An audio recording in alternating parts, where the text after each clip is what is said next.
আসসালামু আলাইকুম। Ruhi simple life ব্লগে জানাই আবারও স্বাগতম। কাছে এবং দূরে, দেশ এবং দেশের বাইরে যে যেখানে আছেন, আশা করি আল্লাহর অশেষ রহমতে ভালো আছেন। আলহামদুলিল্লাহ, আমরাও ভালো আছি। আজকে আমি আরেকটি নতুন ভিডিও নিয়ে চলে আসলাম আপনাদের মাঝে। আশা করি ভালো লাগবে। এই তো এখন পরন্ত বিকালে আমি অর্থাৎ মাগরিবের আজানের আগে আগে চলে যাচ্ছি বাইরে। আমরা এটা হচ্ছে শুক্রবারের ভিডিও। কিছু কেনাকাটা করব সামান্য, তাই বের হলাম আর কি। আসলে সময়ের জন্য বের হওয়া হয় না, আর বেশি গরমকালে তা খুব কষ্ট করে তা কাটতে হয় আর কি। ভালো লাগে না, যেখানে যাই অস্থিরতা। বাসায় থাকলেও এরকম, কোথাও বাইরে গেলেও এরকম। অর্থাৎ বাইরে আমার ভালো লাগে হচ্ছে বাইরে এমনি ঘুরতে আর কি, শপিং মল ছাড়া। এখন সোজা চলে আসলাম মসজিদে, কারণ এই যে নামাজের সময় যদি সোজা এই পথটাতে না আসি মসজিদে, তারপর এই নামাজটা মিস হয়ে যায় আর কি। নামাজটা পরে যদি এই কাজটা করি, কেনাকাটা করি, তাহলে ভালোই লাগে আর কি। নামাজের প্যারাটা চলে যায় আর কি, সমস্যাটা আর কি। এখন এখানে আমরা কিছু মোরগ কিনে নিয়েছি, দুটো মোরগ কিনছি। আসলে এই ঘরের মধ্যে বাচ্চারা খুবই অপচয় করে খাবার। এখানে তো খাবার কোথাও কাউকে দেওয়ার কোনো নাই, সুযোগ সুবিধা নাই, তাই আর কি। এই যে দেখেন, আমি দূর থেকে ভিডিও করতে হচ্ছে বা এই মোরগগুলোকে, কারণ ওগুলা খুবই লাফালাফি করছে আর কি। তাই একটা পালন করব আর একটা জবাই করে দেব কিছুদিন পেলে, আর কিছুদিন পেলে জবাই করে দেব। এইভাবেই করে দিন চলতেছে, কারণ এত খাবার বাচ্চারা নষ্ট করে, অপচয় করে। আসলে খারাপ লাগে, অপচয় করা তো ভালো নয়। এই যে এখন মামুনিদের জন্য 2টা বেড কিনে নিয়েছি, আর 2টা বেডশিট কিনে নিয়েছি। ওরা এই সিঙ্গেল বেডে থাকতে চাচ্ছে, বলতে কি আমরা এখন আর এই সবার সাথে থাকবো না, সিঙ্গেল থাকবো আমরা। তাই ওদের জন্য 2টা বেড কিনে নিয়েছি, আর 2টা বেডশিট, বিছনার চাদর আর কি কিনে নিয়েছি। তো আমার মামনি বলতেছে আমি দেখাবো, তাই জন্য ও দেখাচ্ছে আর কি, খুলে তুমি ভিডিও করো, আমাকে বলতেছে তুমি ভিডিও করো, আমি দেখাবো। তারপর ও খুলে দেখাচ্ছে আর আমি ভিডিও করতেছি আর কি। আর যে কোনো কিছু ওরা এখন চ্যানেল থাকাতে বলে কি, মা ভিডিও করো এরকম করে। এটা একটা ওদের আনন্দ লাগে মনে হয়, তাই আর কি। আমার কথার মাঝে যদি কোনো ভুল ত্রুটি হয়ে থাকে, প্লিজ আমাকে ক্ষমার দৃষ্টিতে দেখবেন। আর আমার যারা পুরাতন বন্ধুরা, ভিডিওটিতে একটি লাইক দিয়ে কন্টিনিউ করবেন। আর যারা নতুন, ভিডিওটি দেখতে ভালো লাগলে প্লিজ চ্যানেলটি সাবস্ক্রাইব করবেন, লাইক করবেন, শেয়ার করবেন এবং পাশে থাকা বেল আইকনটি বাজিয়ে দিবেন।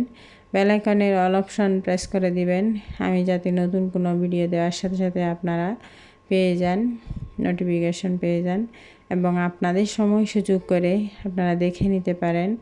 আর অলরেডি এই 2টির কাজ যারা করে রেখেছেন তাদেরকে তো অসংখ্য ধন্যবাদ। আসলে আমরা এই প্ল্যাটফর্মটা হচ্ছে সবাইকে সাথে নিয়ে চলা, একসাথে। তাই সবাইকে সাথে নিয়ে চলতে খুব চেষ্টা করি, কিন্তু কতটুকু পারতেছি জানি না, কারণ সব কিছু তো সময়ের জন্য। সময় তখন ছোটোবেলায় এই রচনা পড়তাম সময়ের মূল্য, কিন্তু তখন এমনি এই পরীক্ষাতে আনসার করার জন্য পড়তাম, কিন্তু সময়ের গুরুত্ব কতটুকু তো বুঝতাম না। এখন যখন এই নিজের কাজের ব্যস্ততা শুরু হয়েছে, তখন বুঝতেছি সময় কতটুকু মূল্যবান আর কি। তাই বলতেছি, সময়ের জন্য কাউকে এই সাপোর্ট করতে গিয়ে বাদ পড়ে যায় আবার, এই আর কি। এখানে আমি কিছু এই মাংস নিয়ে নিয়েছি, ফ্রিজের মাংস। আসলে পুরোপুরিটা বরফ ছাড়ে নেই, তাই আমি খুব কষ্ট করে এই বরফটা ছাড়িয়ে নিচ্ছি, অর্থাৎ কেটে নিয়েছি। কতক্ষণ অপেক্ষা করব, এই আর কি। ভুলে গিয়েছিলাম আমি মাংসটা ভিজিয়ে দিতে। যেই দিন বাচ্চারা বাসায় থাকে ওই দিন তো আর একটু চাপ বেড়েই যায়, কাজ ওদের একটা কাজ বেড়েই চলে। আমার মোরগ ডাকতেছে, জানি না আমার সাথে কি বয়সে আসতেছে কিনা মোরগের ডাক। আসলে এই মোরগের ডাকটা সকালবেলা খুবই ভালো লাগে। এই তো এখন মাংসটা ধুয়ে নিচ্ছি আমি রান্নার জন্য। আজকে হচ্ছে গরুর মাংস রান্না করব। এই গরুর মাংসগুলো ফ্রেশ ছিল। এখানে আমরা 4 কেজি 1 দেড়হাম করে নিই, এই 100 দেড়হাম করে আর কি। এই 4 কেজি গরুর মাংস আসলে ফ্রেশ যে কোনো খাবারই ভালো লাগে, মজা লাগে স্বাদের দিক দিয়ে। আর এই বাসি জিনিস যত আমরা সরঞ্জাম দিয়ে থাকি রান্নার, কিন্তু তেমন স্বাদ পাওয়া যায় না। এই তো এইটা হচ্ছে শনিবারের ভিডিও, আর ওইটা হচ্ছে শুক্রবারের রাতের ভিডিও কেনাকাটাটা। আসলে আমাদের গৃহিণীদের কেনাকাটার শেষ নাই, যত চাই সব কিছু করে ফেলবো, আর কিছু করতে হবে না, আবারও রয়ে যায় এইভাবে কেনাকাটা করতে হয়। কেনাকাটাটা আসলে এই যত করতে চায় না তত আরও বেশি হয় গৃহিণীদের।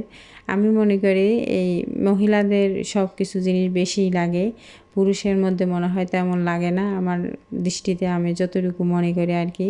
পুরুষেরা যে কোনো রকম করে চলে যায়, কিন্তু আমরা মেয়েরা পারি না আর কি। এখন মাংসটা আমি এই মাংসের মশলাপাতি, তারপর পেঁয়াজ রসুন আদা এগুলো দিয়ে আমি হাতে মেখে দিয়ে দিচ্ছি। মাংসটা হাতে মেখে দিলে আমার কাছে স্বাদটা বাড়ে এরকমই মনে হয়, তাই আমি ওভাবেই দিই। প্রতিবার তো শেয়ার করি, ডিটেলস আর কিছু শেয়ার করতেছি না। আর আজকে আমার তেমন ভালো লাগতেছে না, কারণ আমার হাতে একটু ব্যথা পেয়েছি মোরগগুলোকে ডানা কাটতে গিয়ে। মোরগের পায়ের নখের মধ্যে আমি ব্যথা পেয়েছি, আঁচড় খেয়েছি আর কি জুড়ে, তাই ভালো লাগতেছে না। ওদের ডানাগুলা কেটে দিয়েছি, পাক আর কি পলকগুলা পশমগুলা, কারণ উড়ে চলে যাবে তাই আর কি নতুন মোরগ। এই যে পাশে আমাদের এই বাগান আছে, আপনাদের দেখিয়েছি, ওখানে যদি উড়ে চলে যায় তাহলে তা আর আনা যাবে না, কারণ এখানে তো একজনের জায়গা থেকে আরেকজনের জায়গায় গেলে জিজ্ঞেস করতে হয় বা এই অনুমতি নিতে হয়। তারপরে এখানে বাইরের লোক আছে, আর আমাদের ঘরের পুরুষরা তো যাবেই না ওরা, তাই আর কি। আর ওদের এখানেও মোরগ আছে, যদি ওদের মোরগের সাথে চলে যায় কিভাবে আনা যাবে, এটা তো আর বাংলাদেশ নয়, এই সমস্যা আর কি। তাই মোরগের ডানাগুলা কেটে দিয়েছি। যারা আপনারা এভাবে বন্দিতে মোরগ পালতে চান, অর্থাৎ এই নিজের কোনো তেমন জায়গা নেই, বন্দির মধ্যে পালন করতে হচ্ছে এভাবে, তাহলে আপনারা ডানা কেটে পালতে পারেন। ডানা কেটে পাললে কিন্তু আর কোথাও উড়ে চলে যাবে না। আর মোরগ বলেন, হাঁস বলেন, অর্থাৎ ডানাযুক্ত যত পশু আছে আর কি, পাখি, পশু না, এই ওগুলাকে যদি এভাবে ডানা কেটে দেন তাহলে ওরা আর কোথাও যেতে পারবে না, এরকম কাছে থাকবে আর কি। এই যে আমার গরুর মাংসটা একটু নেড়ে দিচ্ছি। আমার গরুর মাংস আজকে অনেক টেস্ট হয়েছে, কারণ আমি এর পরের দিন আবার ভয়েসটা দিচ্ছি সকালে, সবাই ঘুম, আমি এই অবস্থায় এই ভয়েসটা দিচ্ছি গরুর মাংস। এখন এখানে আমি এই গরুর মাংস মেখে নিয়েছিলাম, এখানে যে মশলাপাতি পড়েছে এগুলো আবার মুছে নিচ্ছি ফাঁকে। এই যে এখানে ভাত হচ্ছে, আমরা তো অনেক মানুষ, জয়েন্ট ফ্যামিলি, এই আপনারা অনেকেই জানেন বা অনেকেই জানেন না, তাই বলে দিচ্ছি। এই তো এখানে হচ্ছে এটা বেগুন, একটু বেগুন দিয়ে দিছি। আসলে বাচ্চারা ভাতের চেয়ে এই বিভিন্ন রকমের ফাস্টফুড আইটেম বা ফ্রুটস এগুলো একটু খেতে চাই, তারা তেমন ভাতের প্রতি তেমন চাহিদা নেই এই আর কি। এখানে আমি একটু বিম দিয়ে পরিষ্কার করে নিচ্ছি। আবার এই যদি বিম দিয়ে পরিষ্কার না করি তাহলে মাছি এখানে এসে ড্যান্স করবে এরকম। আর যদি বিম দিয়ে পরিষ্কার করে ফেলি তাহলে আর মাছি নাচানাচিটা হয় না আর কি। আর কোনো কিছু কাটাকাটি করার সময় একটু ভালো লাগে পরিষ্কার থাকলে, আর একটু এমনি নর্মালি পানি দিয়ে মুছে তারপর কাটাকাটি করতে পারবো আবারও, এই আর কি। এভাবে চেষ্টা করি সব সময় পরিষ্কার রাখতে। আসলে পরিষ্কার রাখলে নিজের একটু মনের দিক দিয়ে মনে হয় আমি তৃপ্তি পেয়ে থাকি, এরকমই মনে হয়। আবার এর ফাঁকে আমি আবার চলে আসলাম কাপড় গোছাতে, বাচ্চাদের স্কুলের কাপড়, ওদের স্কুল বন্ধ, স্কুলের কাপড় ধুয়ে দিয়েছিলাম, এগুলো একটু গুছিয়ে রাখতেছি। আসলে গৃহিণীদের কাজের কোনো শেষ নেই, শুরু আছে আমি মনে করি আর কি। স্টেপ বাই স্টেপ একের পর এক করতেই হয়, চালিয়ে যেতেই হয় এভাবেই। না হয় যদি একটু অলসতা করি অনেক কাজ জমে যায় আমার মনে হয়। কার কীভাবে মনে হয় আমি জানি না, আমাদের কিন্তু একটু অলসতা করার সুযোগ নেই, সুস্থ থাকি বা অসুস্থ থাকি এই আর কি। এই যে এখন আমি কাপড়গুলো গুছিয়ে নিচ্ছি, তারপর আবারও আরেকটা কাজে চলে যাব। এটা হচ্ছে আমার 3 নাম্বার ভাইয়ের ছেলে। আসলে আপনারা বলতে পারেন আপনার শ্বশুরবাড়ির লোকদেরকে তো দেখান না, আমার শ্বশুরবাড়ির লোকদেরকে আমি সবাইকে দেখেছি। এগুলো হচ্ছে আমি যাদেরকে দেখি নাই তাদের যে এই ভিডিও বা ছবি আমার জন্য বেশি বেশি করে পাঠায়। আমি বলি আসলে যাদেরকে দেখা হয়নি তাদের জন্য একটু দেখার ইচ্ছা জাগে সব সময়, তাই আর কি। কিন্তু আমি আমার শ্বশুরবাড়ির লোকদেরকে সবাইকে দেখেছি, নতুন কোনো অতিথি আসে নাই, তাই ওদের এই ভিডিও ক্লিপস তো দেওয়া হয় না আর কি।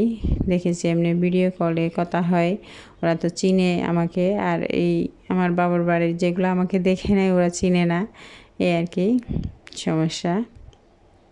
এখানে ভাতের পর আমরা একটু টক জাতীয় ফল খাই, তাই এই মালটা কেটে ফ্রিজে রেখে দিব, তারপর ভাত খাওয়ার পর খাবো আর কি। এখানে একটু মালটা খাওয়ার আগে লবণ দিয়ে দিচ্ছি, লবণ দিলে একটু টেস্টটা বাড়ে।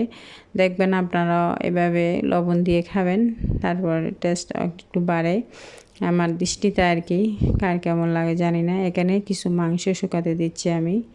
সকলের সুন্দর ভবিষ্যৎ ও সুস্বাস্থ্য কামনা করে আজকের মতো আমি এখানে বিদায় নিচ্ছি। আসসালামু আলাইকুম, আল্লাহ হাফেজ। সবাই সবাইকে সাপোর্ট করবেন, আমিও আপ্রাণ চেষ্টা করছি সবাইকে সাপোর্ট করার। আল্লাহ হাফেজ।